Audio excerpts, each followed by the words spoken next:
ദൈവത്തിന്റെ വലിയ പ്രവൃത്തി ഈ ദൈവം അയക്കുവാനിടയാകും. സുവിശേഷം എന്ന് പറയുന്നത് സദ്വർത്തമാനമാണ്. സമാധാനമില്ലാത്ത ഇടത്ത്, ഇരുട്ടിന്റെ പ്രവൃത്തികൾ ഉള്ള ഇടത്ത് ദൈവത്തിന്റെ വെളിച്ചമായ വചനം ഇറങ്ങി ചെല്ലുമ്പോൾ ഇരുട്ട് മാറുകയും അവിടെ സമാധാനം ഉണ്ടാകുകയും ചെയ്യും. ഉൽപ്പത്തി പുസ്തകത്തിൽ നമുക്ക് കാണുവാൻ കഴിയുന്ന സൃഷ്ടിപ്പിന്റെ ആദിമ നാളുകളിൽ നമുക്ക് കാണുവാൻ കഴിയുന്ന ഒരു കാര്യം എന്ന് പറഞ്ഞാൽ, ഇരുളായിരുന്ന ഭൂമിയെ ദൈവം ക്രിയേഷൻ ചെയ്തപ്പോൾ ഒന്നുകൂടെ രൂപാന്തരപ്പെടുത്തി എടുത്തപ്പോഴാണ് അവിടെ വെളിച്ചത്തിന്റെ ശക്തി വെളിപ്പെട്ടത്, വചനത്തിന്റെ ശക്തി വെളിപ്പെടും. അതുപോലെ ഈ ദേശത്ത് ഇരുളായി കിടക്കുന്ന കുടുംബങ്ങൾ, അതായത് സമാധാനമില്ലാതെ ഈ ഭൂമിയിൽ രണ്ടു തരമുള്ള നെഗറ്റീവായിട്ടുള്ള, അല്ലെങ്കിൽ ഒരു പോസിറ്റീവും നെഗറ്റീവും ഉണ്ട്. മനുഷ്യനെ കൂടുതലായി ബാധിക്കുന്ന നെഗറ്റീവാണ്, അതായത് ഇരുളിന്റെ ശക്തികൾ. ആ ഇരുളിന്റെ ശക്തികളെ മാറ്റുവാൻ കഴിയുന്ന ലോകത്തിന്റെ വെളിച്ചമായ യേശു ക്രിസ്തുവിനെ കുറിച്ചാണ് ഞങ്ങൾക്ക് ഇന്ന് സംസാരിക്കുവാനുള്ളത്. ഒരു കാലത്ത് ഞങ്ങളും ഇരുട്ടിലായിരുന്നു. ലോകത്തിന്റെ ഇഷ്ടപ്രകാരം ലോകത്തിന്റെ മോഹങ്ങൾക്ക് അടിമപ്പെട്ട് മനുഷ്യനെയും കുടുംബ ബന്ധങ്ങളെയും മാതാപിതാക്കളെയും സഹോദരങ്ങളെയും തിരിച്ചറിയാൻ കഴിയാതെ ഒരു കാലഘട്ടം ഞങ്ങളുടെ ജീവിതത്തിൽ ഉണ്ടായിരുന്നു. എന്നാൽ കർത്താവായ യേശു ക്രിസ്തുവിനെ ഞങ്ങൾ സ്വീകരിക്കുകയും യേശുവിനെ ഞങ്ങളിലേക്ക് സ്വീകരിക്കുകയും ചെയ്യുമ്പോൾ എങ്ങനെ നമുക്ക് സ്വീകരിക്കുവാൻ കഴിയും യേശുവിനെ? ദൈവവചനം പറയുകയാണ്, നീ വായ് കൊണ്ട് ഏറ്റു പറഞ്ഞു ഹൃദയം കൊണ്ട് വിശ്വസിക്കുകയും വായ് കൊണ്ട് യേശു പറയുകയും ചെയ്താൽ നീ രക്ഷിക്കപ്പെടും.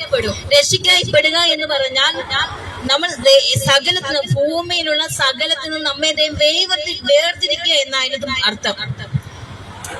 മനുഷ്യന് മരണമുണ്ട്, രണ്ടു തരമുള്ള മരണമുണ്ട്. തിരുവചനം പറയുന്നു, ഒന്ന് ലോകത്തിന്റെ മരണം, അതായത് നരകത്തിലേക്ക്, ലോകത്തിന്റെ നാശത്തിലേക്കുള്ള മരണം. മറ്റൊന്ന് പറയുന്നത് നിത്യജീവൻ, അതായത് ഈ ലോകത്തിലെ മരണത്തിൽ നമ്മെ വേർതിരിച്ച് എന്നേക്കുമുള്ള ജീവൻ പ്രാപിക്കുകയാണ് കർത്താവ് യേശു ക്രിസ്തുവിലൂടെ നമുക്ക് ലഭിക്കുവാൻ കഴിയുന്നത്.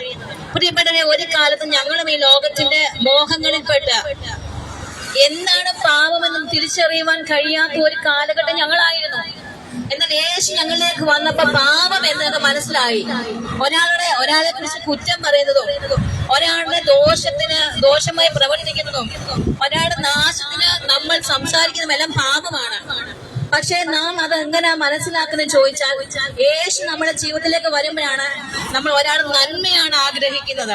അതാണ് കർത്താവ് യേശു ക്രിസ്തുവിൽ വിശ്വസിക്കുന്നവരുടെ പ്രത്യേകത.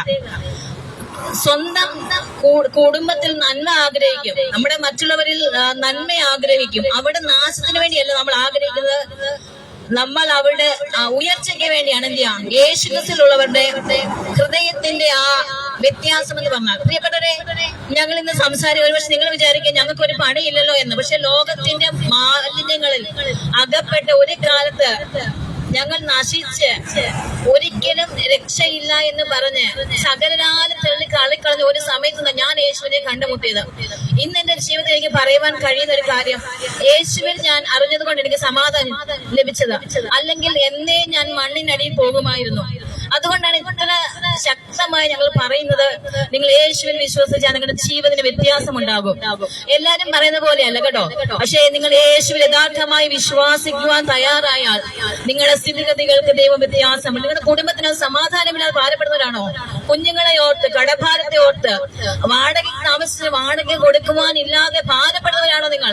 എന്നാൽ എനിക്ക് നിങ്ങളോട് പറയുവാനുള്ളത്, നിങ്ങൾ യേശുവിന് വേണ്ടി ഒന്നും കൊടുക്കണ്ട. നിങ്ങളുടെ ഹൃദയം കൊടുക്കുവാൻ നിങ്ങൾ തയ്യാറായാൽ നിശ്ചയമായി നിങ്ങൾ രക്ഷിക്കപ്പെടുവാനിടയാകും. ഇന്നത്തെ ഈ സന്ദേശം ഇവിടെയുള്ള ദേശത്തെ സഹോദരങ്ങൾക്ക് ഒരാശ്വാസമായി മാറട്ടെ എന്ന് ആത്മാ